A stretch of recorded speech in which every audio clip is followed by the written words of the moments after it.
ಕಟ್ಪಾಡಿ ಸಮೀಪ ರಸ್ತೆಯಲ್ಲಿ ಅಲೆದಾಡುತ್ತಿದ್ದ ರಾಧಿಕಾ ಎಂಬಾಕೆಯನ್ನು ನಾವು ನಮ್ಮ ಅನಾಥಾಶ್ರಮಕ್ಕೆ ಕರೆದುಕೊಂಡು ಬಂದೆವು. ಅವಳನ್ನು ಶುಚಿಗೊಳಿಸಿ ಉಪಚರಿಸಿದೆವು.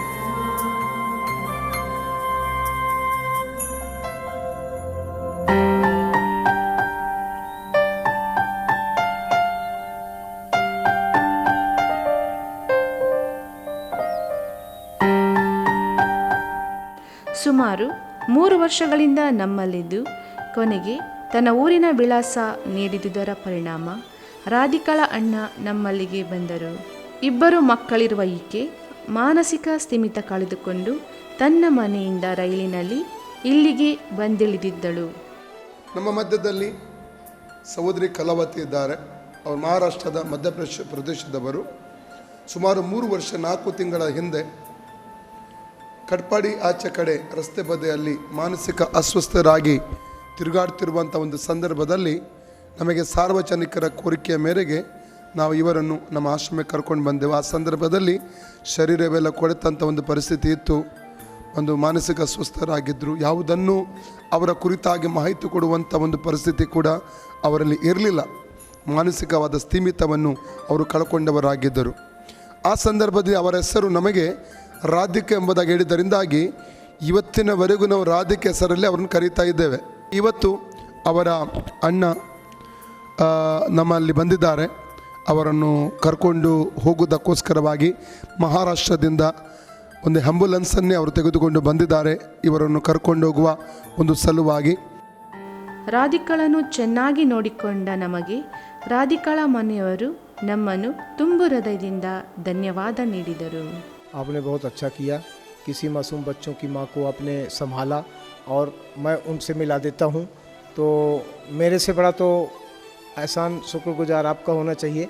लेकिन इसी बीच में आपके साथ साथ मुझे भी थोड़ा सा शेयर मिल जाएगा. धन्यवाद. ಮನೆಗೆ ಹೋಗುವುದರ ಬಗ್ಗೆ ರಾಧಿಕಾಳನ್ನು ಕೇಳಿದಾಗ ಹರ್ಷ ವ್ಯಕ್ತಪಡಿಸಿದಳು. अभी आप घर में जाने के लिए खुशी है? बहुत खुशी लगता है. बहुत अच्छा, बहुत अच्छा. ಮಹಾರಾಷ್ಟ್ರದಿಂದ ಆಂಬ್ಯುಲೆನ್ಸ್ನಲ್ಲಿ ಬಂದಿದ್ದ ರಾಧಿಕಾಳ ಅಣ್ಣ ಅವಳನ್ನು ಅದರಲ್ಲಿ ತನ್ನೂರಿಗೆ ಕರೆದುಕೊಂಡು ಹೋಗುವಾಗ ನಮ್ಮ ಮನದಲ್ಲಿ ಅವಳ ಬಗ್ಗೆ ಸಂತಸವಿತ್ತು. बच्चों की माँ वो पागल रहे, अच्छी रहे, कुछ भी रहे, लेकिन आखिर माँ माँ होती है. माँ जिसके पास है उसको ही माँ का दर्द मालूम है. तो आखिर वो मासूम बच्चों की माँ मिल रही है. ತಾಯಿಯ ಮಮತೆ ಇಲ್ಲದೆ 3 ವರ್ಷಗಳಿಂದ ಮಂಕಾಗಿದ್ದ ರಾಧಿಕಾಳ ಮಕ್ಕಳಿಗೆ ತಮ್ಮ ತಾಯಿ ಮರಳಿ ಸಿಗುವಂತಾಗಲು ನಮ್ಮನ್ನು ಪ್ರೇರೇಪಿಸಿದ ಆ ದೇವರಿಗೆ ನಮ್ಮ ಕೃತಜ್ಞತೆಗಳು.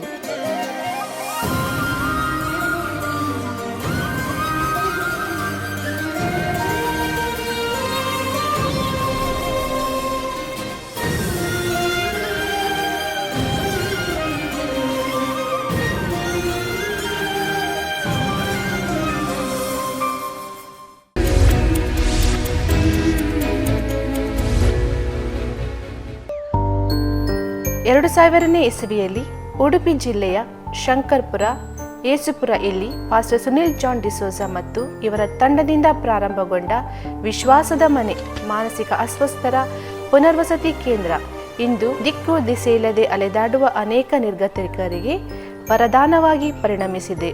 ಎಲ್ಲಿಂದಲೋ ಬಂದ ಮಾನಸಿಕ ಸ್ಥಿಮಿತ ಕಳೆದುಕೊಂಡ ಯುವಕ ಯುವತಿಯರನ್ನು ರಸ್ತೆಯಿಂದ ಕರೆದುಕೊಂಡು ಬಂದು ಅವರನ್ನು ಶಾರೀರಿಕವಾಗಿ ಶುಚಿಗೊಳಿಸಿ ಶುಭ್ರ ಬಟ್ಟೆ ತೊಡಿಸಿ ಸೂಕ್ತವಾದ ವೈದ್ಯಕೀಯ ಚಿಕಿತ್ಸೆ ಕೊಟ್ಟು ಅವರಿಗೆ ಹೊಟ್ಟೆ ತುಂಬ ಆಹಾರ ಒದಗಿಸಿ ಅವರನ್ನು ಉತ್ತಮರನ್ನಾಗಿಸುವ ಕಾರ್ಯ ಇಲ್ಲಿ ಅಂದಿನಿಂದ ನಡೆಯುತ್ತಾ ಬಂದಿದೆ. ಇಲ್ಲಿ ಬಂದ ಕೆಲ ದಿನಗಳಲ್ಲಿಯೇ ಅವರು ಗುಣಮುಖರಾಗಿ ನಂತರ ಅವರಿಗೆ ವಿವಿಧ ಕರಕುಶಲ ತರಬೇತಿ ನೀಡಿ ದೈಹಿಕವಾಗಿ ಮತ್ತು ಮಾನಸಿಕವಾಗಿ ಸದೃಢರನ್ನಾಗಿಸುತ್ತಿದ್ದೇವೆ. ಇಲ್ಲಿದ್ದು ಕೆಲ ಸಮಯದಲ್ಲಿ ಸಂಪೂರ್ಣ ಚೇತರಿಸಿಕೊಂಡ ನಂತರ ಅವರನ್ನು ಅವರ ವಿಳಾಸಕ್ಕೆ ಸ್ವತಃ ಸಂಸ್ಥೆಯ ವಾಹನದ ಮೂಲಕ ಅವರ ಮನೆಗೆ ತಲುಪಿಸುವ ಕೆಲಸನೂ ಮಾಡುತ್ತಾ ಬಂದಿರುತ್ತೇವೆ. ಈವರೆಗೆ ಸುಮಾರು 860ಕ್ಕೂ ಅಧಿಕ ಮಾನಸಿಕ ಅಸ್ವಸ್ಥರನ್ನು ಸ್ವಸ್ಥ ಮಾಡಿದ ಹೆಗ್ಗಳಿಕೆ ಈ ಸಂಸ್ಥೆಯದ್ದು.